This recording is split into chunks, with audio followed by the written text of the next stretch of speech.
Pada hari ini, sebelumnya kita tuntun dalam doa yang akan saya berikan kepada Pak Samosir untuk pimpin kita dalam doa. Kepada Bapak, silakan.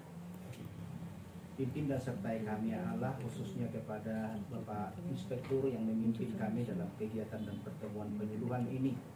Demikian juga Pak Nur Hadi yang akan mematerikan penyuluhan ini kepada kami semua Tuhan. Sungguh-sungguh berarti dan bermakna bagi kehidupan kami di dalam pelaksanaan tugas-tugas kami dari hari ke hari. Terima kasih pada Pak Samosir yang telah memimpin kita dalam doa. Acara selanjutnya adalah kata pengantar atau sambutan dari Pak Inspektur. Pada Bapak, silakan. Selamat pagi. Pagi. Assalamualaikum warahmatullahi wabarakatuh. Waalaikumsalam warahmatullahi wabarakatuh. Shalom. Halo. Salam sehat buat kita semua. Pertama-tama, sebagai umat yang beriman, selalu kita memanjatkan puji dan syukur kepada Tuhan Yang Maha Kuasa, Allah Subhanahu wa Ta'ala, karena atas rahmat dan hidayahnya kita masih diperkenankan untuk menghirup udara dan hidup sampai dengan saat ini. Pada hari ini kita akan mengikuti penyuluhan anti korupsi yang mana penyelenggaraannya dilakukan oleh Badan Pengembangan SDM Provinsi Papua yang bekerjasama dengan Direktur Pendidikan dan Pelatihan Anti Korupsi KPK Republik Indonesia, di mana maksud dan tujuan daripada kegiatan penyuluhan anti korupsi ini merupakan bagian dari 6 pengawasan APIP, yaitu pengendalian gratifikasi, penerapan SPIP, pengaduan masyarakat, whistleblowing system, benturan kepentingan, dan penyampaian LHKPN pegawai. Pada hari ini kita mengikuti yang pertama, yaitu pengendalian gratifikasi. Maksud daripada tujuan penyuluhan anti korupsi yang diikuti oleh teman-teman kedua PDL maupun auditor, yang mana pada kesempatan kali ini diikuti oleh Pak Nur Hadi, Ibu Astrid, dan Samuel Edwai. Tujuannya adalah mengaktifkan peran inspektorat dalam penanganan gratifikasi ASN di pemerintah Kota Jayapura, yang mana kita sebagai anggota APIP di pemerintah Kota Jayapura harus memahami ini dan dalam pelaksanaan tugas keseharian kita sebagai anggota APIP maupun pegawai inspektorat. Untuk selanjutnya, tidak memperpanjang waktu, pada kesempatan ini kami berikan kepada Pak Nur Hadi untuk menyampaikan apa-apa yang telah diikuti pada diklat penyuluhan anti korupsi kepada yang akan disampaikan kepada kita sekalian, bagaimana peran aktif dalam pengendalian gratifikasi. Untuk mempersingkat waktu dan kesempatan, saya berikan langsung ke Pak Nur Hadi untuk menyampaikan yang harus kita ketahui. Demikian dari saya. Wassalamualaikum warahmatullahi wabarakatuh.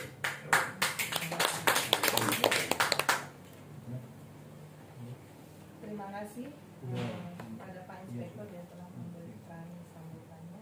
Selanjutnya kita ke Pak Nur Hadi untuk langsung melakukan penyuluhan anti korupsi agar kami semua dapat mengetahui apa yang telah diterima saat melakukan hukum ini. Pada Bapak silakan.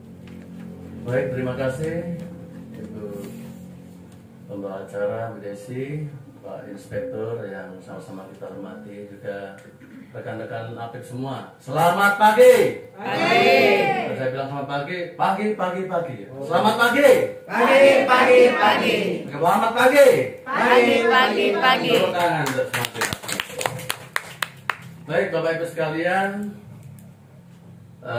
selama hampir seminggu kita digembleng untuk menjadi penyuluh anti korupsi, dan ini adalah salah satu dari penilaian daripada kapabilitas APIP kita. Bagaimana Pak Inspektur tadi sampaikan, yaitu peran APIP dalam penguatan pengawasan. Salah satunya adalah peran dalam pengendalian gratifikasi. Baik Bapak Ibu sekalian yang saya hormati, saya Nur Hadi, yang penyuluh anti korupsi Papua atau Paksi Papua. Bapak Ibu sekalian yang saya hormati, terima kasih atas kehadirannya. Semoga sehat walafiat semuanya, amin. Semua dicucuri berkat dan rezeki yang melimpah, dan semuanya sehat semuanya, amin. Baik, sebelum kita mulai, karena kondisi kita di Papua sering gempa dan sebagainya, saya sampaikan petunjuk keselamatan kegiatan kita ini. Jadi tiba-tiba ada hal yang darurat, mungkin gempa bumi seperti kemarin baru datang, maka ikuti jalur evakuasi yang sudah ditentukan. Nah, kita titik kumpulnya di mana, dan keluar dari ruangan ini dengan tertib. Dan mengaktifkan mikrofon hanya saat mau bicara saja, ya. Dan hati-hati kalau ada kabel-kabel yang itu, hati-hati ya, jangan sampai ada kejadian. Jika timbul konflik panas, mungkin nanti ada pertanyaan ini, ada beda pendapat, nanti terakhir serahkan kepada kita narasumber agar jadi jalan keluarnya, gitu. Ini untuk kontingensi ya, pelaksanaan kegiatan. Baik.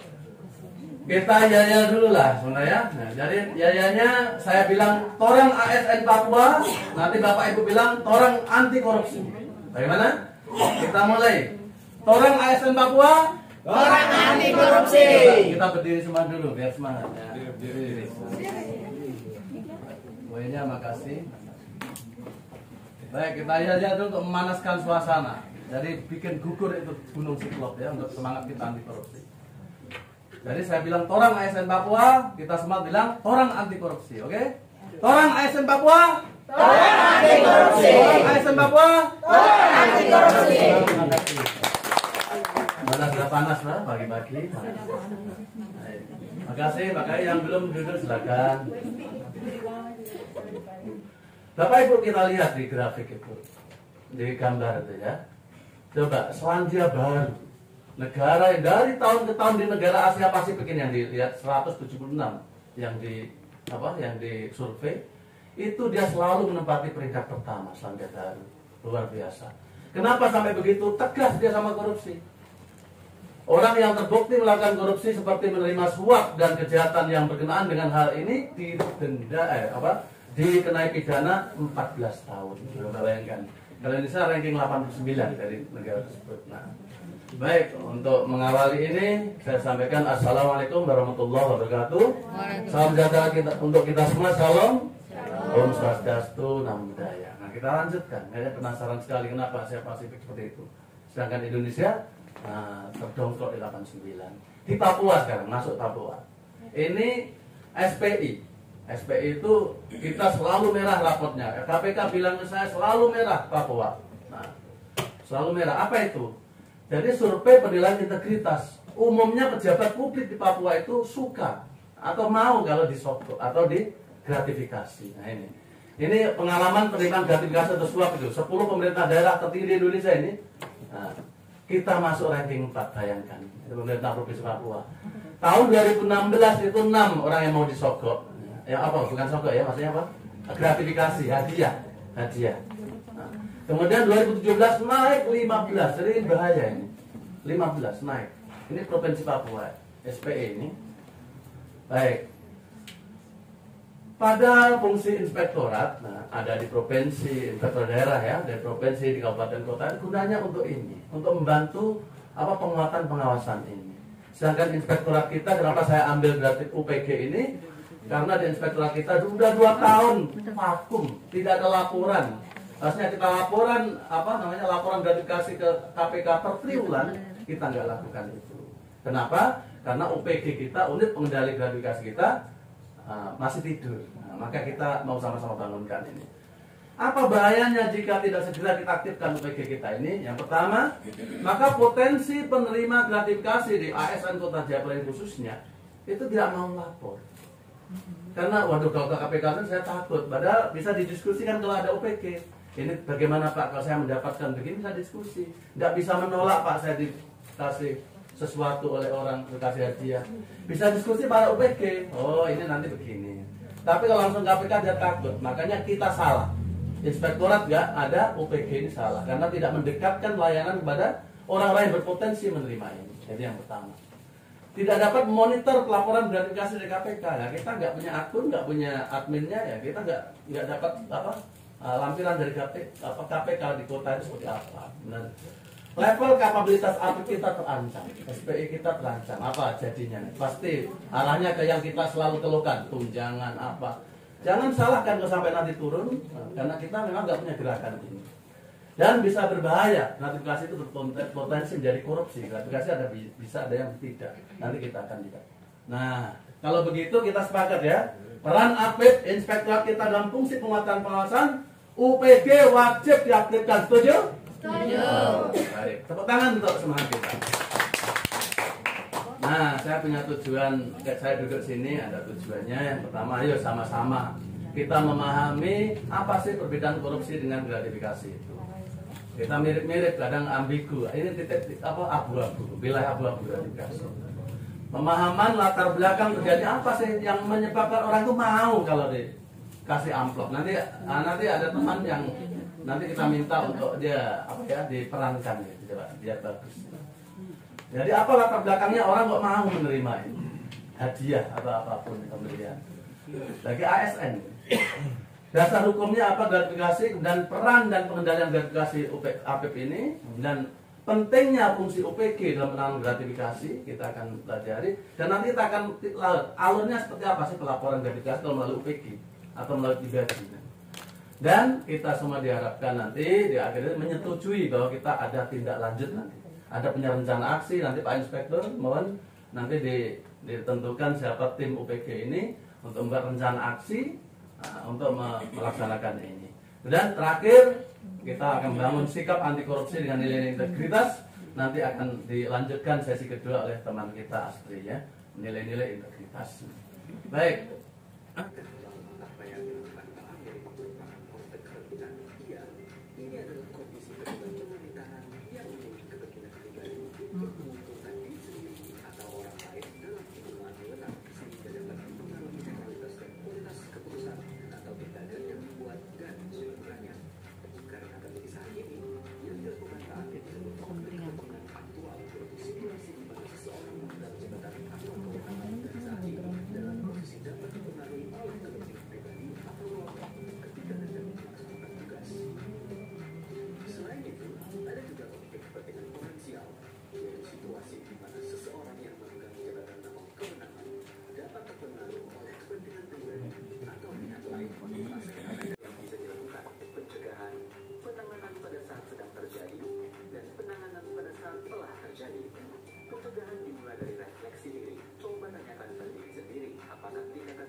atau diskusikan yang berarti memberitahukan atasan atau pihak berwenang sebelum bertindak, serta mitigasi atau mitigasi, yaitu membatasi atau menarik diri dari kegiatan yang berlangsung untuk memitigasi risiko atau melakukan langkah tegas untuk memastikan tidak adanya keberpihakan. Sedangkan penanganan saat telah terjadi akan diproses sesuai dengan ketentuan yang berlaku seperti penjatuhan sanksi administratif atau jika memenuhi unsur tindak pidana maka dapat dikenakan sanksi pidana. Mencegah unsur konflik kepentingan memang lebih mudah, tapi bukan berarti refleksi diri membutuhkan pemerintahan yang bersih dari konflik kepentingan. Untuk melaporkan gratifikasi, klik www.kpk.go.id, klik gratifikasi.kpk.go.id untuk info lengkap soal gratifikasi. Baik, tepuk tangan untuk video kita. Jadi dari video kita tadi kita bisa lihat ternyata gratifikasi itu ada 3 momen. Aktual, bisa potensial, bisa dipersepsikan. Yang di video tadi aktual maksudnya terjadi sekarang ini. Misalnya kita sedang mendapatkan suatu dari mungkin kita pemeriksaan di kampung dapat amplop ya, dari seperti itu aktual. Terima kasih kalau saya nggak ada temuan. Terima kasih, tanda terima kasih kemudian dapat sesuatu dan kita terima, itu aktual. Potensial sekarang belum terjadi. Sekarang orang-orang kasih kita nggak ada kepentingan, memang nggak ada urusan. Tapi dia punya berharap ada hubungan baik dengan kita. Sehingga suatu saat, oh Pak Nurhadi dulu pernah ada masalah, nah ini potensi di kemudian hari kalau perlu dengan kita baru kena jerat kita, gitu. Disandra, itu potensial. Dipersepsikan itu gini. Kita misalnya tim 5 orang ke kampung. Nah, ketua tim yang sendiri yang dikasih. Maka yang lain, ketua tim terima ini. Nah, itu mempersepsikan. Padahal mungkin utang anaknya yang kemarin nggak tahu, tapi bahaya seperti itu. Jadi sembunyi-sembunyi dan tidak semua. Tapi kalau kue-kue ini untuk semua ini namanya bukan gratifikasi. Nah, dikasih apa? ATK semuanya bukan gratifikasi. Tapi kalau sembunyi-sembunyi, apa namanya, ada diskriminasi, maksudnya orang tertentu. Nah, itu orang lain mempersepsikan, oh, nah, gitu. Itu namanya persep.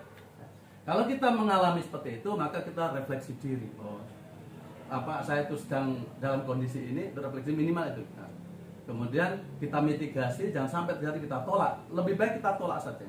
Itu lebih aman, mitigasi. Nah, kalau kemudian terjadi, maka kita ada ada pengungkapan bahwa saya sedang gratifikasi, terima gratifikasi nggak bisa ditolak karena ini adat istiadat. Kemudian kita masuk ke UPG untuk konsultasi. Nah, ini perlu lapor KPK atau tidak. Ini pentingnya UPG. Nanti kita karena ada deklarasi tadi. Kalau sudah terjadi, sudah 30 hari nggak dilaporkan, masuk korupsi. Masuk di setelah kejadian. Begitu kurang lebih video tadi mengamanatkan kepada kita. Kita hati-hati. Siap ya, kita tolak gratifikasi. Bagaimana? Kita tolak gratifikasi, setuju? Setuju? Setuju. Baik, makasih teman-teman. Baik, kita coba berpikir kritis. Saya pengen ada 2 orang memerankan. Satu ketua tim tadi yang saya ceritakan sedikit tadi. Tim penugasan, diam-diam dia menerima pemberian sekedar uang transport, Pak, gitu. Kemudian oleh kepala kampung ngobrik gitu di sana. Pada saat pemeriksaan di kampungnya.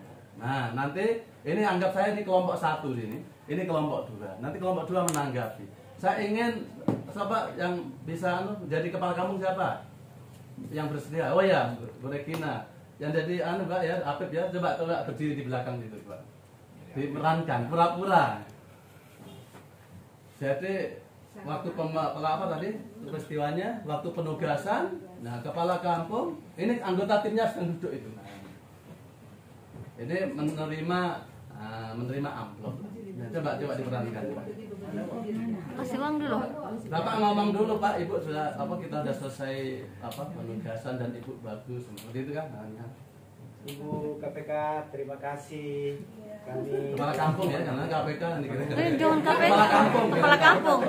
Ya, jangan disingkat. Ini nasional ini. Ibu Kepala Kampung, terima kasih kami telah memeriksa Ibu punya kegiatan yang 2021.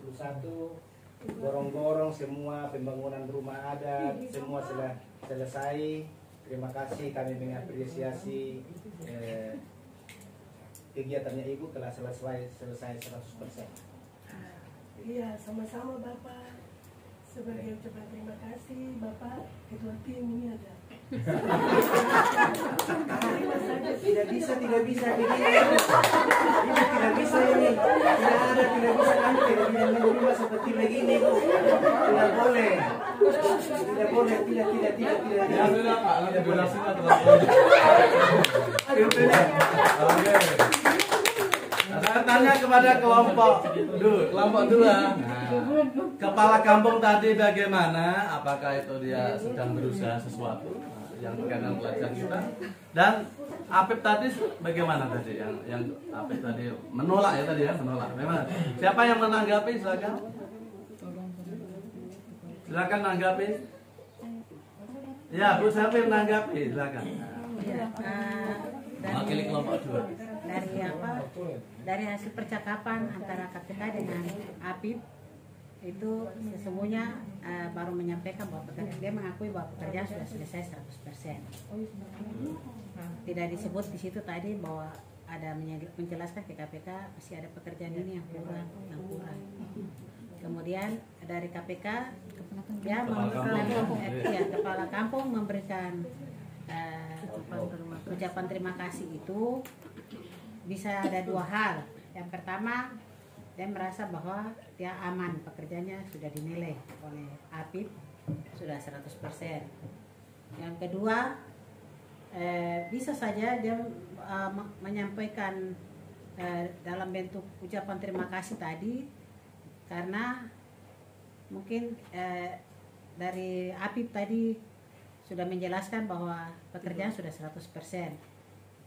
Nah, itu mungkin alasan yang pertama. Tetapi juga bisa dia memberikan ucapan dari kepala kampung ke Apip karena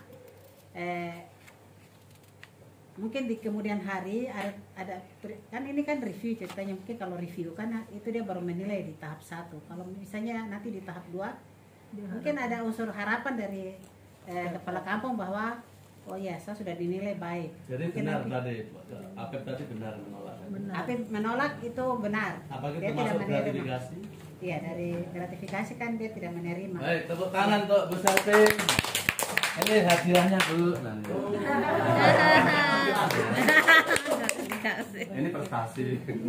Baik, kita lanjutkan ya. Nah, luar biasa, pemerannya juga luar biasa, yang menanggapi juga luar biasa. Nah, begitu. Jadi dia takut. Apip tadi takut bahwa suatu saat ya tersandra tadi. Suatu saat kalau berkepentingan dengan kepala kampung itu sendiri, mohon maaf KPK di sini kepala kampung ya, dengan Komisi Pemberantasan Korupsi. Jadi itu suatu saat akan tersandra dengan tidak objektif ya, seperti itu. Jadi seperti itu.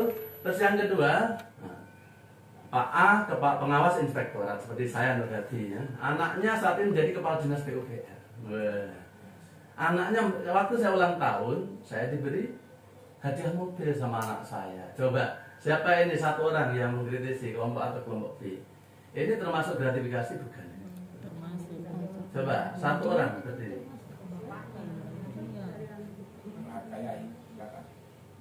Ya silakan. Singkat saja ya, ini singkat ya waktunya. Silakan. Ini terlalu keras. Baik, terima kasih.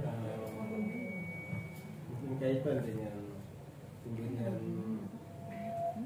oleh pejabat itu karena mungkin Ternyalakan Pak.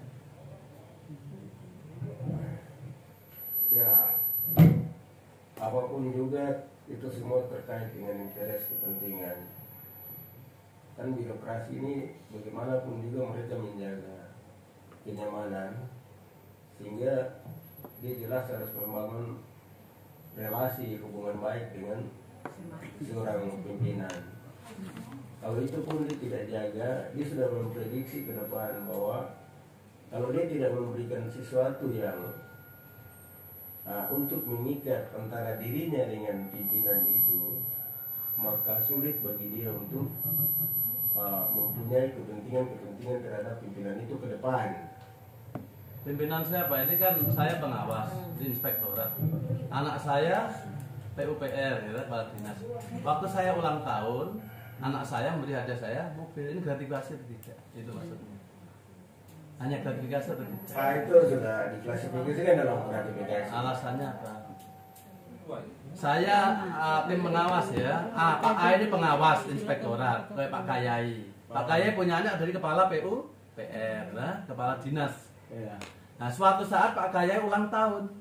Anak Pak Kaya yang kepala dinas PUPR kasih mobil ke Pak Kaya untuk hadiah ulang tahun. Apakah itu gratifikasi atau bukan? Hanya itu saja. Kira-kira kalau bagi saya sulit sekali dikategorikan sebagai gratifikasi karena ini soal hubungan antara seorang ayah dan anak. Bagaimanapun juga seorang anak itu sudah menjadi bagian dalam dirinya bahwa dia harus membalas kebaikan orang tua dengan memberikan sesuatu yang terbaik. Jadi terima itu aja ya karena anak. Jadi bagi saya itu relatif dan tidak bisa dikategorikan sebagai gratifikasi. Oke, Pak Kaya itu kelompok silakan.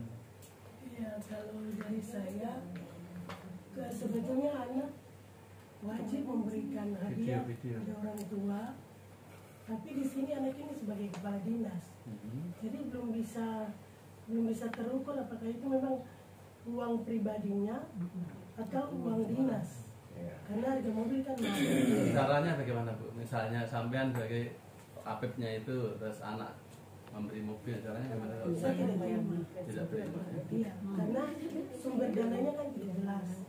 Menurut saya. Baik, karena tidak terima karena termasuk gratifikasi, oke? Oke, tepuk tangan untuk semuanya. Sekarang saya menengahi kira-kira inilah perlunya UPG. Jadi kalau nggak ada UPG, nanti kasihan, harusnya juga dia terima, ya dah, kalau memang sah, ya dah, kan itu anak, anak dan sebagainya.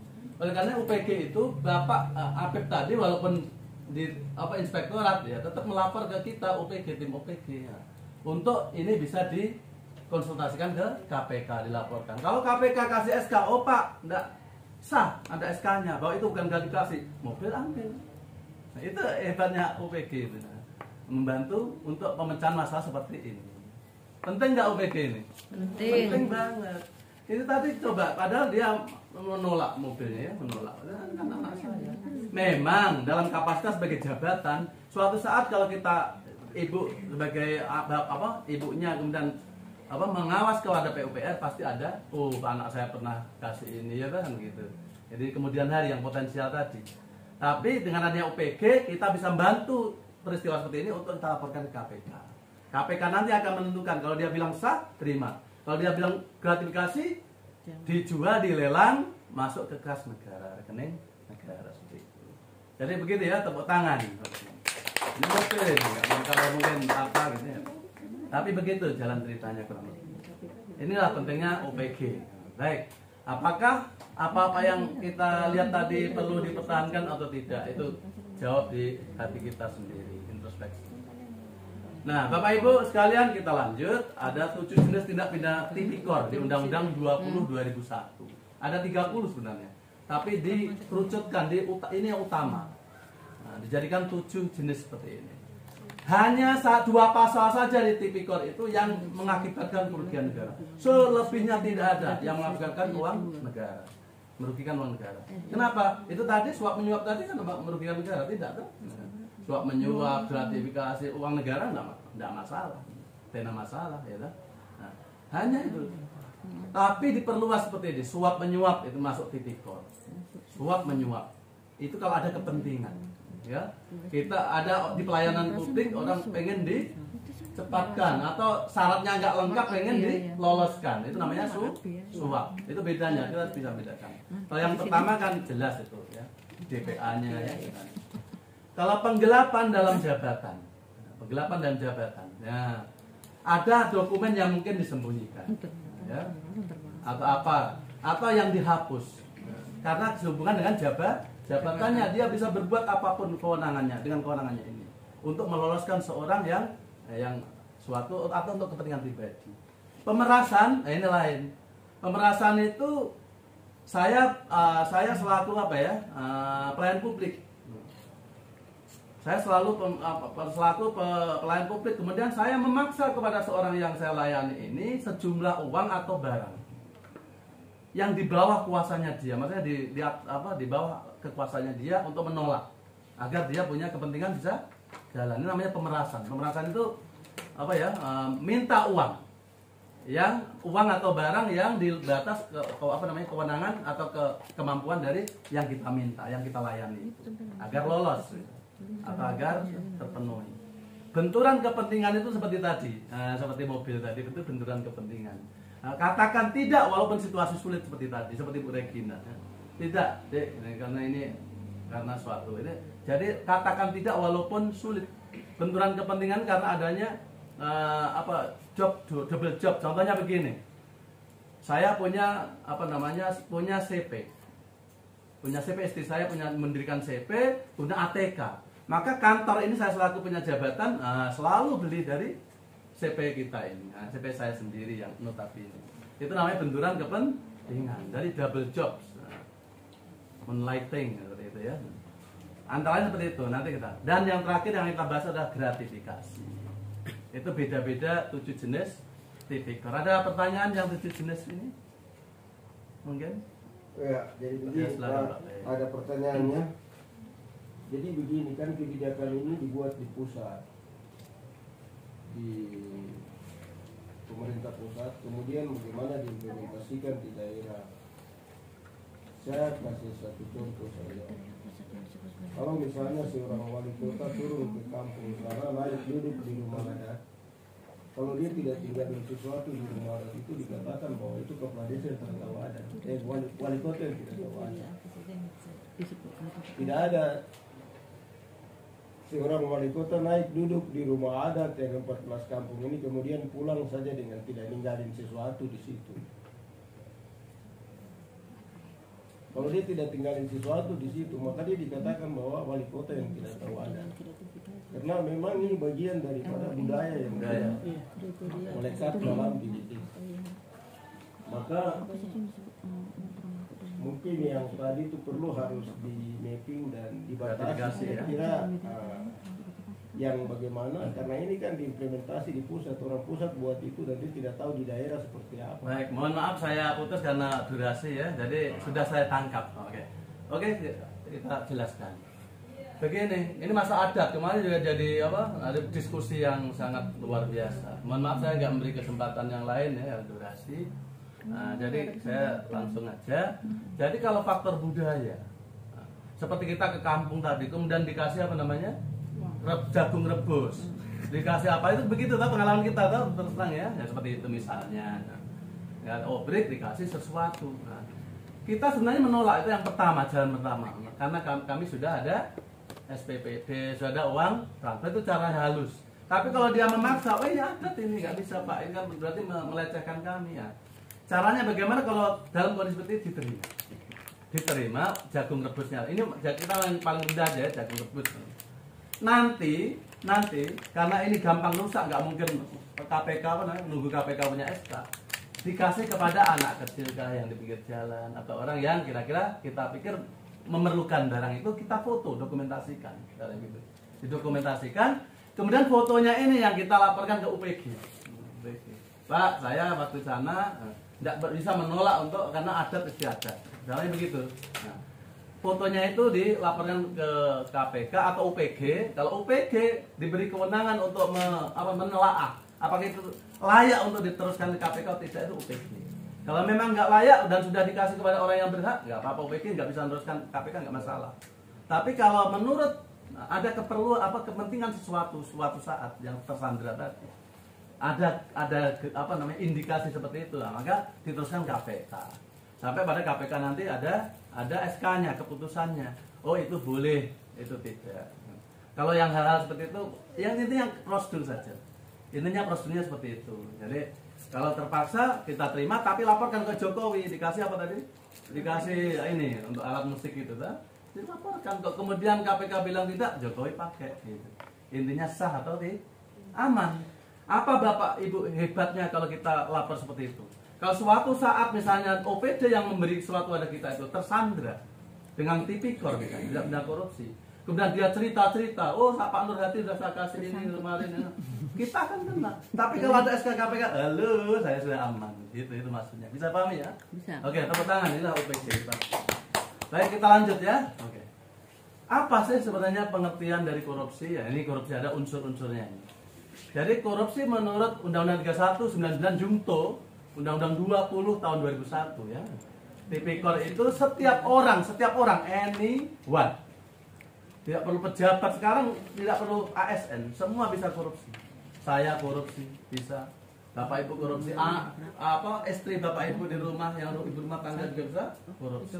Anyone, setiap orang yang diketahui melawan hukum, yang penting melawan hukum. Melawan hukumnya apa maksudnya? Melawan peraturan yang berlaku atau melakukan perbuatan memperkaya diri, menguntungkan diri atau orang lain atau korporasi.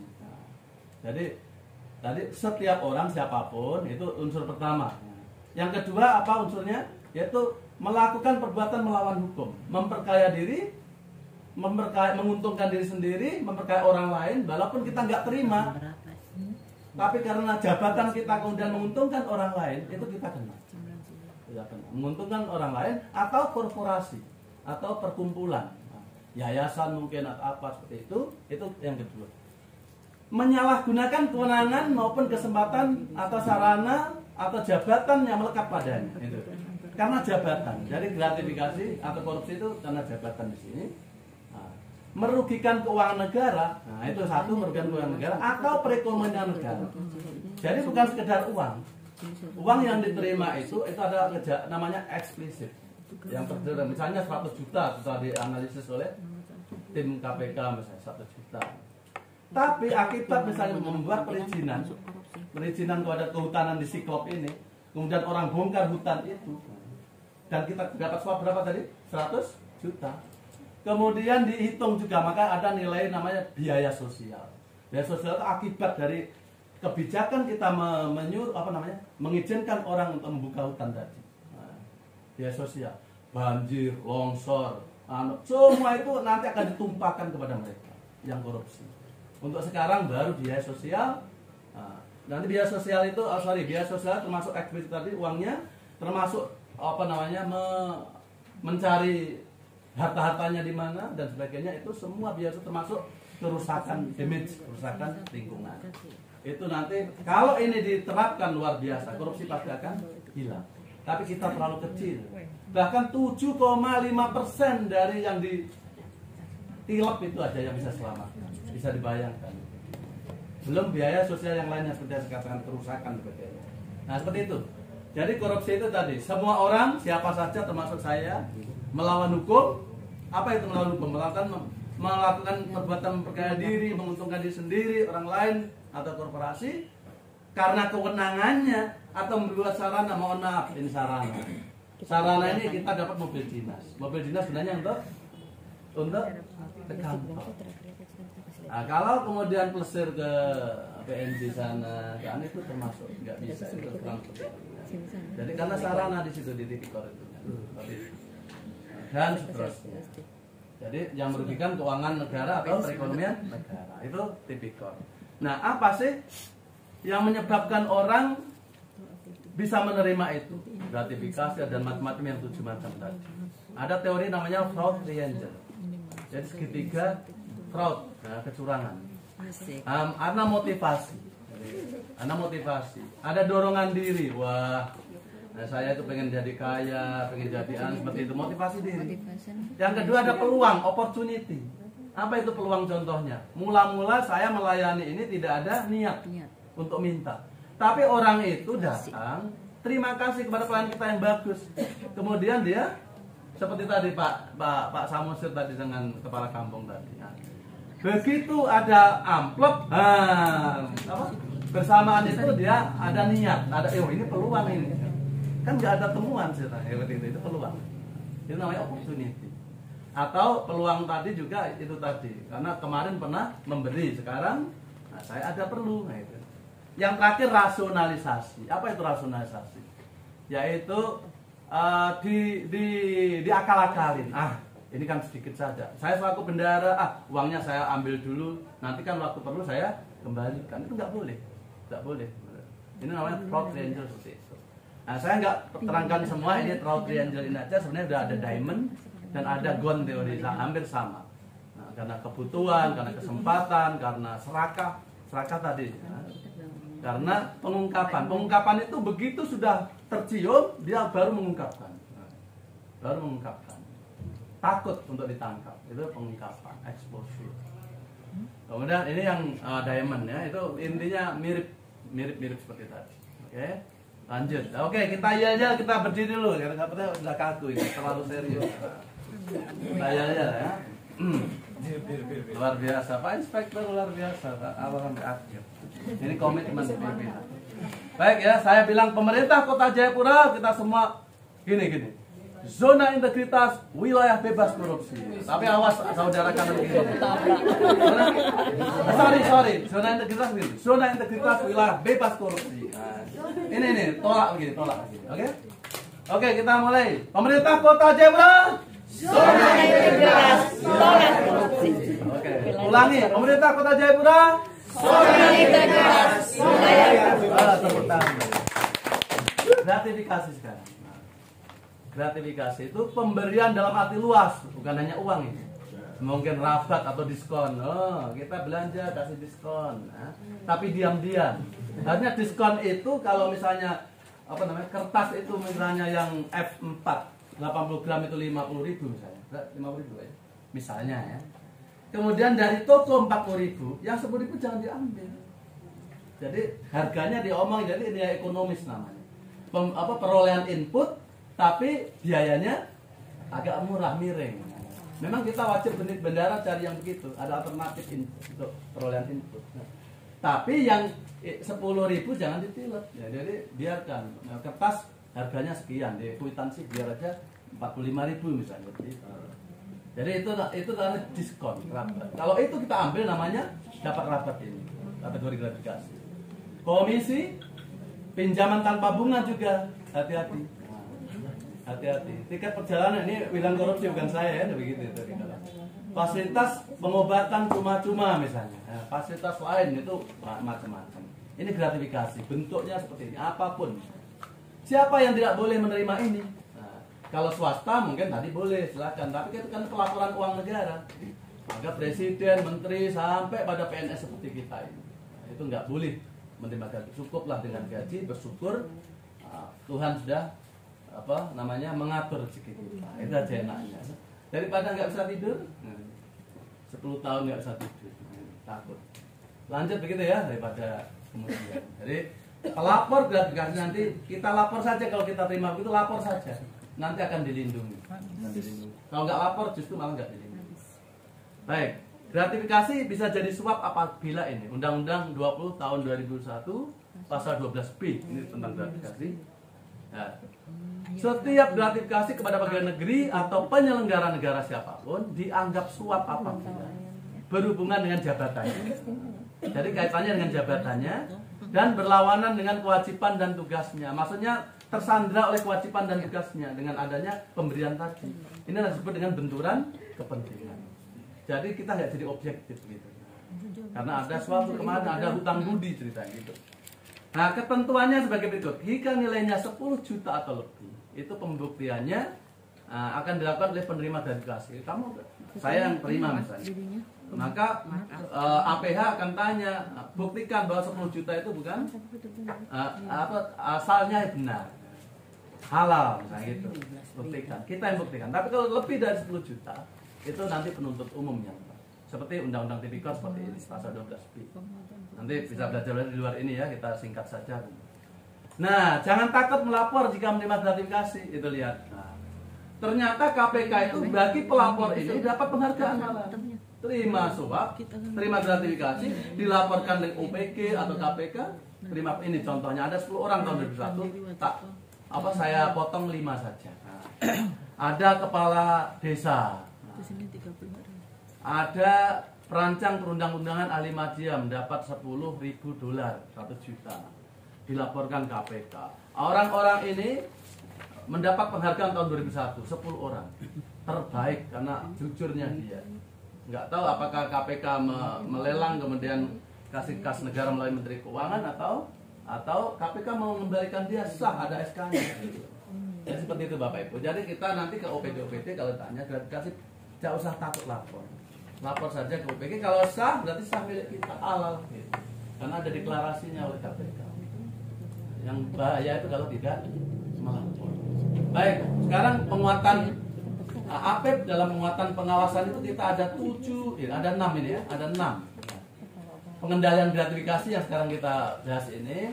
SPIP tolong kita sama-sama perbaiki lagi, tingkatkan maturitasnya.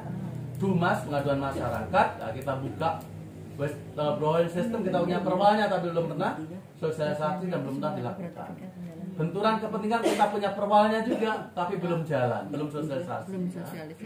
LHKPN kita sudah jalan. Dari 6 ini kita berapa yang jalan? SPIP belum. Walaupun layak mutu walayahya jalan. Benturan kepentingan jalan bagus. Apa LHKPN bagus. 1, 2, 3 belum. Gratifikasi. 3 pengaduan belum ya? 1, 2, 3, 4 sudah ya? Oh iya, tindak lanjut. Jadi setengah 50 nilai kita untuk penguatan kapasitas pengawasan. Oleh karena itu kita setuju ya, kita tingkatkan ya Pak Inspektur, mungkin kita sama-sama. Oke, semangat tepuk tangan kita semua. Sekarang kita punya UPG yang pertama. Ini caranya. Kita bentuk UPG, Bapak Inspektur bentuk. Nah, ini syukur kalau SK-nya bisa Pak Wali Kota kepala daerah. Kalaupun tidak atas nama, karena ini komitmen ini. Kalau bisa wali kota, karena ini menyangkut seluruh OPD. Nanti kita buatkan draftnya, nanti Pak Inspektur. Baik, terus kantor atau ruangan khusus ini sebenarnya perlu walaupun sulit. Kenapa kok perlu? Karena ini orang mau mengungkapkan itu kan takut ya kan? Takut, waduh saya menerima ini, nanti kalau ketemu orang-orang lain jadi persepsi tadi, persepsikan. Ini bagaimana caranya, mungkin ada ruangan baru itu bisa diakalin kan bagaimana caranya. Ada orang yang bisa untuk konsultasi, UPG itu sebenarnya jadi bisa jadi satu ruangan tapi privasi lah. Dan ada locker, siapa tahu ada jam tangan mewah dari Australia. Itu kita perlu punya locker yang aman di situ, dikunci. Akses internet karena kita akan ke KPK lewat tadi, dan susunlah rencana aksi. Nanti kita akan lihat rencana aksinya sudah apa. Kemudian sosialisasikan. Dan kita setelah tim ini terbentuk ya. Tim terbentuk, kemudian mungkin ada ruangan kecil itu untuk kita ngomong ke OPD melalui Pak Sekda suruh kumpulkan kan. Bagaimana kalau ada ASN, kita jangan takut lapor tadi, harus kita sampaikan. Kenapa mereka nggak lapor? Kita belum ada fasilitasnya OPG, itu masalah. Maka dosa kita selaku pematang aksi kalau tidak ada ini. Sosialisasikan, kemudian laksanakan saya rencana aksi dan buat laporannya per triwulan. Kalau memang nggak ada lapor ya 0, tetap ada laporannya. Pelapor 0, jumlah pelapor. Yang ditindaklanjuti 0 kan gitu. Kadang itu masalah kita kalau nggak ada laporan, kita nggak buat laporan di jurus. Nggak boleh. Jadi tetap ada laporan walaupun 000. Begitu misalnya. Jadi tetap RB kita rendah karena itu nggak ada laporan dan ada monat per triwulan. Baik, ini caranya. Pelaporannya seperti ini. Ini dari yang bersangkutan yang diduga menerima hadiah gratifikasi tadi. Kemudian dia lapor ke kita, tempat kita OPG. Tim OPG ngapain? Tim OPG menelaah apakah cukup atau ada yang kurang. Loh, di sini tertulis ada jam tangan sama penitinya. Nah, penitinya kurang ya, tolong lengkapi misalnya gitu contohnya. Jam tangan namanya. Atau konde ada penitinya nggak ada seperti itu. Nah, ini telaah sampai lengkap, suruh lengkapi. Kalau lengkap diteruskan ke KPK. Setelah itu KPK ini OPG, nanti KPK akan memproses, kita tunggu. Nah, KPK kalau merasa itu belum lengkap dikembalikan ke UPG, bukan ke yang bersangkutan lagi karena sudah ada UPG yang mengajukan. UPG untuk kita teruskan melengkapi atau tidak. Nah, seperti itu. Tapi kalau lengkap, KPK juga seperti UPG tadi. Nah, kalau lengkap lanjut, misalnya kalau layak untuk diteruskan. Kalau tidak dikembalikan ke UPG untuk dikembalikan yang bersangkutan atau ke OPD yang. Contohnya kalau ini dapat mahkota. Mahkota di OPD itu nggak membutuhkan, pegawai di OPD itu nggak membutuhkan, tapi dinas kebudayaan nanti dengan berita acara diserahkan ke dinas dimanfaatkan. Tapi kalau menurut KPK itu lanjut sampai itu berupa gratifikasi yang merupakan tipikor, maka dia buat SK, kemudian dikasih ke Kementerian Keuangan nanti lelang kalau berupa barang. Kalau mobil tadi lelang, uangnya masuk kas negara, aman. Tapi kalau KPK udah ada SK-nya kemudian dikembalikan ke kita, Nah, walaupun mobil atau apa ya, sepur atau apa aman. Tidak ada sepur. Sudah sah. Sepur Itu ini harus kita pahamkan pada OPD, jangan takut melapor. Intinya kita itu jangan ragu-ragu. Jangan sampai menerima sesuatu nanti malah nggak bisa tidur, tambah penyakit. Itu dah maksudnya. Membantu nggak OPG? Membantu sekali. Nah itu. Ini kalau pribadi langsung KPK. Karena sifatnya pribadi, maka kalau mengembalikan uang harus pribadi ke kas negara sesuai dengan SK-nya KPK. Dia suruh mengembalikan atau bisa dimanfaatkan. Oke, ini rencana aksi yang harus kita susun oleh tim. Nah, karena kita tinggal triwulan 3 ya dan 4 ya, kita bentuklah, kita target ini ya, triwulan ini kita target membentuk tim, kemudian rencana aksi kurang lebih seperti ini contohnya, dan menyiapkan ruangan fasilitas lah ya, bagaimana lah caranya. Nah, kemudian kita nanti sosialisasi seperti ini, seperti yang saya sampaikan ini, biar mereka nggak takut lapor. Terus kita implementasikan nanti laporan di bulan 4. Untuk tahun 2023 sudah normal, jadi tiap triwulan kita lakukan. Nah, untuk jelasnya ini coba kita perhatikan film terakhir ini. Jangan sampai kita seperti ini, anak kita.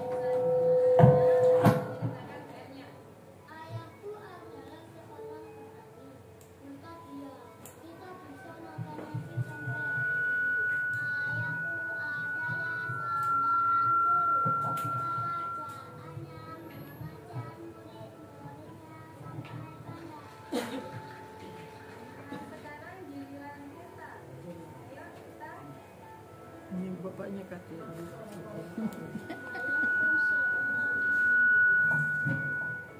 Ayahku seorang apa?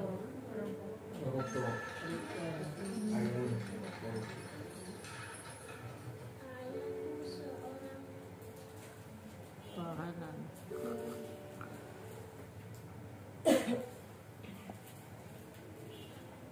Apa itu?